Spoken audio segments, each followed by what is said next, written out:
जय हिंद साथियों, स्वागत है आप सभी का आईडीएस से डिफेंस एकेडमी जयपुर के इस यूट्यूब चैनल पर। आप सभी को पता है कि एनडीए 2026 का जो सेकंड पेपर होने वाला है उसका जो नोटिफिकेशन है वो 20 मई को आने वाला है और उसका एग्जाम है वो 13 सितंबर को होने वाला है। तो अभी हमारे पास मतलब बहुत ज्यादा टाइम है, आराम से सिलेबस को पूरा कवर कर सकते हैं, पूरी तैयारी कर सकते हैं। इसके लिए जो हमारे ऑफलाइन बैचेस स्टार्ट हुए थे वो 23 अप्रैल से स्टार्ट हुए थे, यानी आज से लगभग 10 से 15 दिन पहले बैच स्टार्ट हुए थे। तो अभी भी कोई बच्चा ऑफलाइन आकर के तैयारी करना चाहता है तो सिंपली आप दिए गए इस नंबर पर कांटेक्ट करें और पता करें ऑफलाइन बैचेस का क्या सिस्टम रहने वाला है। ठीक है, इसके अलावा यदि मैं आपको बता दूं कि जो हमारे ऑफलाइन लेक्चर्स होते हैं उनका रिकॉर्डेड है वो लाइव किया जाएगा शाम 8 बजे से कल, यानी कल बृहस्पतिवार है, गुरुवार है, गुरुवार के शाम 8 बजे मां सरस्वती का दिन है। शुरुआत कर रहे हैं हम अपने एक नए बैच की, जिस बैच का नाम रखा गया है आपके सामने उड़ान बैच।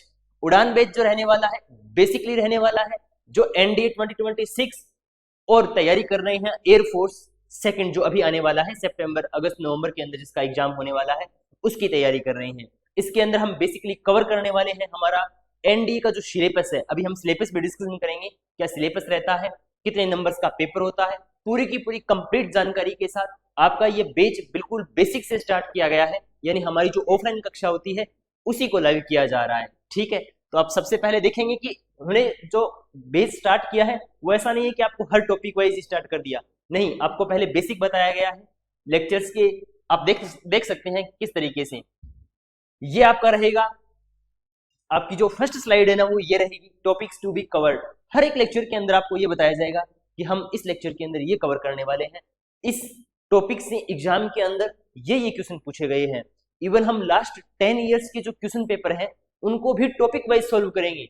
जैसे सबसे पहले हमने पढ़ा लोगोर्थम, क्योंकि बेसिक लोगोर्थम इनइक्वालिटी यही होते हैं, तो हम इनको पहले तो टॉपिक वाइज कवर करेंगे, फिर इनके लास्ट 10 ईयर्स के जो पेपर हैं वो भी आपको सोल्व करवाए जाएंगे, उनकी क्वेश्चन है वो टॉपिक वाइज सोल्व करवाए जाएंगे। इसके लिए आपको एक और बता दूं कि इस क्लास की जो पीडीएफ जो आपको मिलेगी या जो हमारी ऑफलाइन डीपीपीज होती हैं वो सारी की सारी डीपीपीज मिलेगी आपको टेलीग्राम चैनल एसबी क्लासेस 01। तो सिंपली आप एसबी क्लासेस टेलीग्राम चैनल को ज्वाइन करें और उसके अंदर बहुत सारी पीडीएफ है, वो देखें किस तरीके से हमारे लेक्चर्स रहते हैं, किस तरीके से सब कुछ रहता है। ठीक है, यदि मैं बात करूं एनडी 2026 के एग्जाम पैटर्न की तो आपका फर्स्ट पेपर रहता है वो मैथमेटिक्स का रहता है और सेकंड पेपर है वो गेट का रहता है, यानी जनरल एबिलिटी टेस्ट। दोनों पेपर का जो ड्यूरेशन टाइम है वो 2.5 मतलब 2.5 आवर्स रहता है और जो मैक्सिमम मार्क है वो मैथमेटिक्स के लिए 300 नंबर की रहती है और जीके यानी जिसके अंदर फिजिक्स भी आती है, केमिस्ट्री भी आती है। गेट का मतलब ये नहीं है कि आपसे प्रॉपर जीके पूछा जाएगा, नहीं, उसके अंदर इंग्लिश भी आती है, जीके भी आता है और फिजिक्स भी आती है, केमिस्ट्री भी आती है, जनरल साइंस भी आती है। ठीक है, और टोटल आपका 900 का ये सेगमेंट रहने वाला है। ठीक है, और 900 का ये आपका क्या रहने वाला है, इंटरव्यू रहने वाला है एसएसबी। ठीक है, तो सबसे पहले हमें पता होना चाहिए हमारे सिलेबस के बारे में, क्योंकि जिसको ये पता नहीं है कि हमारा सिलेबस ही क्या है वो तो क्या ही कर लेगा। ठीक है, जब हम लेक्चर स्टार्ट करेंगे तो मैं आपको ये भी बताऊंगा कि हर एक लेक्चर से कितने क्वेश्चन है वो आपसे पूछे जाते हैं। ठीक है, तो हमारा जो फर्स्ट सेगमेंट रहेगा वो रहेगा एलजेब्रा का। ठीक है, एलजेब्रा के अंदर हम concept of set, operation of set, Venn diagram, जिस तरीके से आपका सिलेबस लिखा हुआ है उसी तरीके से, ना तो सिलेबस से एक पॉइंट बाहर ना एक पॉइंट कम, जिस तरीके से सिलेबस लिखा हुआ है उस तरीके से हम कवर करेंगे। और वैसे मैं आपको रियली बता दूं कि आपके 120 क्वेश्चन आएंगे, यानी 120 क्वेश्चन आते हैं। 120 में से 2-3 क्वेश्चन है वो आउट ऑफ सिलेबस भी आते हैं। ठीक है, तो लगभग हमारा टारगेट रहेगा कि 120 में से लगभग 80 से 90 क्वेश्चन हम क्रॉस कर पाएंगे। 80 से 90 क्वेश्चन का टारगेट बहुत अच्छा टारगेट होता है। यदि आप 75, 80, 70 आप क्रॉस कर लेते हो तो आप बहुत अच्छी स्थिति के अंदर हो मैथमेटिक्स के अंदर। ठीक है, तो हमारा जो ये सेगमेंट रहने वाला है वो बेसिकली मतलब इजी तो नहीं रहने वाला है, आपको पूरी तैयारी करनी पड़ेगी, हर एक चीजें आपको याद रखनी पड़ेगी, क्योंकि इसमें सब कुछ याद करने वाला है, फॉर्मूलाज की बहुत ज्यादा भरमार है, प्लेंटीफुल है मतलब। ठीक है, तो ये हमारा सेगमेंट रहने वाला है representation of real numbers on a line, complex number, basic properties, modulus, argument, cube root of unity. अब देखो आपके सिलेबस के अंदर कुछ चीजें हैं वो रिड्यूस भी कर दी गई है, जैसे क्यूब रूट्स ऑफ यूनिटी तक ही है, ठीक है। इसके बाद में मान लो हमने वो डी मोइर थ्योरम है, उनके ऊपर बेसिक्स क्वेश्चन नहीं आते हैं, कभी कभार आ जाता है तो हम डिस्कशन भी कर लेते हैं, ठीक है। Binary system, conversion of a number, decline system, arithmetic, AP, GP, HP, quadratic equation with real coefficient यानी imaginary, solution of linear inequalities of two variables by graph, permutation and combination, binomial theorem and its application, logarithm and their application, ठीक है। तो सबसे पहले हम तो basic, हमारा जो पहला लेक्चर रहेगा वो रहेगा बेसिक मैथ का। आपको बताएंगे कि a प्लस बी की होल स्क्वायर क्या होती है। इस सेगमेंट को करने के लिए यानी इस सिलेबस को कवर करने के लिए हमें कौन कौन सी चीजें याद होनी चाहिए वो भी इसके बारे में डिस्कशन करेंगे। तो ये फर्स्ट सेगमेंट था। सेकंड है जो हमारा रहने वाला है वो रहने वाला है मैट्रिक्स एंड डिटरमिनेट का। Matrix and determinate, trigonometry, trigonometry अपने आप में वाइड चैप्टर है, ठीक है, जिसको हम बहुत ही अच्छे तरीके से कवर करने वाले हैं। Analytical geometry of 2 and 3 dimension यानी 2D and 3D, differential calculus, calculus के अंदर सारी आ जाती हैं, differentiation, integration, application of differentiation and application of integration, ठीक है।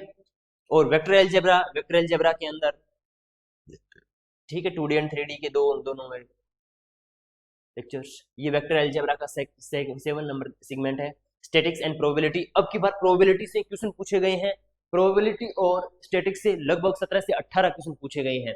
इस एग्जाम के अंदर है ना, हर एक टॉपिक इंपॉर्टेंट है, हर एक टॉपिक को कंप्लीट करना इंपॉर्टेंट है, क्योंकि हर एक टॉपिक से लगभग मिनिमम से मिनिमम बात करूं मैं तो 2 या 3 क्वेश्चन है वो आपसे पूछे जाते हैं, वो चाहे इंटरकनेक्टेड हो यानी एक मतलब फर्स्ट चैप्टर से लेकर के सेकंड चैप्टर इंटरकनेक्ट कर रहे हो तो उन पे बेस हो, चाहे मान लो परम्यूटेशन एंड कॉम्बिनेशन है पी एंड सी, उसको प्रोबेबिलिटी से कनेक्ट करके बता दिया जाए, उस पर कोई बेस क्वेश्चन बना दिया जाए, ठीक है। तो इस तरीके से हमारा ये क्वेश्चन रहने वाला है। प्रोबेबिलिटी अपने आप में बहुत बड़ा चैप्टर है, ठीक है, और स्टैटिक्स, अदरवाइज स्टैटिक्स भी आपका अच्छा चैप्टर है, ठीक है। तो आपको यहाँ तक की बातें समझ में आ गई होंगी कि हमारा जो कल, और आपको क्लासेस की टाइम में बता दूं कि हमारा जो उड़ान बैच रहेगा इसकी जो क्लासेस रहेंगी वो शाम, क्या शाम 8 PM रहेगी, ठीक है।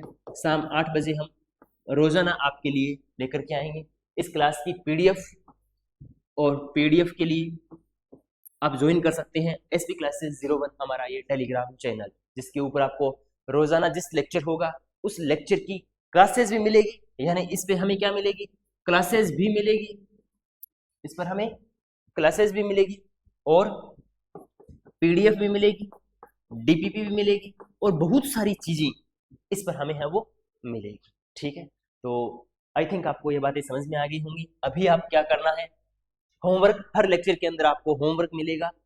आपको आज के लिए हमारा होमवर्क यही है कि आप इस टेलीग्राम चैनल को ज्वाइन करेंगे और इस पर देखेंगे कि हाँ हमारे सिलेबस के अंदर क्या क्या है, ये टेलीग्राम चैनल का ही है, ठीक है।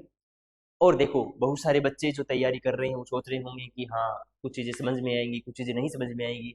इवन मैथमेटिक्स अपने आप में थोड़ा सा इंटरेस्टिंग टॉपिक भी है, इंटरेस्टिंग भी है कि आप किस तरीके से चीज़ों को सीखते हैं, ठीक है। ये सारा का सारा डिपेंड करता है कि आप चीज़ों को सीखते किस तरीके से हैं।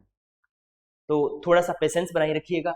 और आपको बहुत सारे बच्चों को डाउट आ रहा होगा कि सर हमने तैयारी कर ली, हमारे क्वेश्चन सही नहीं हो रहे, हमें थोड़ा सा कॉन्फिडेंस नहीं आ रहा। क्या नहीं आ रहा, कॉन्फिडेंस नहीं आ रहा। इसके लिए जो इम्पोर्टेंट बात है वो ये है कि आप मैथ की सीट को, मैथ की जो आपको सीट मिली है उसको कम से कम मतलब मिनिमम से मिनिमम आपको उसको 5 टाइम्स सोल्व करना है। कितने टाइम्स सोल्व करना है, 5 टाइम्स सोल्व करना है। सर हमारे पास और भी सब्जेक्ट हैं पढ़ने के लिए, फिजिक्स है, केमिस्ट्री है, इंग्लिश है, और भी सब्जेक्ट हैं, क्या हम सारे दिन मैथ को लेकर के बैठे रहेंगे? नहीं। जब आप, मैथ का ये सिस्टम होता है कि जब आपने फर्स्ट डीपीपी को सॉल्व किया उसके अंदर 2 घंटे लगे हैं, तो जब उसको सेकंड टाइम आप सॉल्व करेंगे तो उसको कम से कम 1 घंटे के अंदर निपटा देंगे, और जब तीसरी बार करेंगे तो लगभग 45 मिनट्स के अंदर कंप्लीट कर देंगे, और जब चौथी बार करेंगे तो आपको 30 मिनट के अंदर खत्म कर देंगे, और जब 5वीं बार करेंगे तो आपको सारे के सारे फॉर्मूलाज, सारे के सारे क्वेश्चन के आंसर तक आपको याद हो जाएंगे। देखो जब आप पहली बार करोगे ना, जब आप पहली बार क्वेश्चन को सॉल्व करोगे तो बेसिकली क्वेश्चन आएगा भी नहीं आएगा, दोनों पॉसिबिलिटीज हैं। लेकिन जब आप दूसरी बार करोगे तो जो क्वेश्चन आपको नहीं आ रहा था ना उसके ऑप्शन याद हो जाएंगे, और ऑप्शन याद हो जाएंगे तो इसका मतलब ये नहीं है कि ऑप्शन याद हो गए तो उनको टिक लगा के चलो, नहीं, आपको उनके पीछे का जो कॉन्सेप्ट है वो आपको पता होना चाहिए। क्वेश्चन आपको आ रहा हो या नहीं आ रहा हो इससे कोई मतलब नहीं है, लेकिन उसके पीछे जो कॉन्सेप्ट है वो आपको आना चाहिए, ठीक है। तो आई थिंक आपको मेरी बातें समझ में आ गई होंगी। आपको धीरे धीरे लेक्चर्स के अंदर सारी की सारी बातें बता दी जाएंगी। आप फर्स्ट लेक्चर देखना, बहुत ही शानदार, बहुत ही जानदार आपको लगेगा कि हाँ, मैथमेटिक्स के अंदर आप और हम दोनों मिलकर के कुछ कर सकते हैं, ठीक है। तो it is never about and result, पता नहीं है क्या होगा जब ये बैच खत्म होगा, कुछ भी हो सकता है एनीबॉडी, पर यह हमारी जो जर्नी रहेगी वो वास्तव में बहुत ही ज़्यादा शानदार रहेगी, बहुत ही ज़्यादा मेहनत की जाएगी आपके लिए, ठीक है।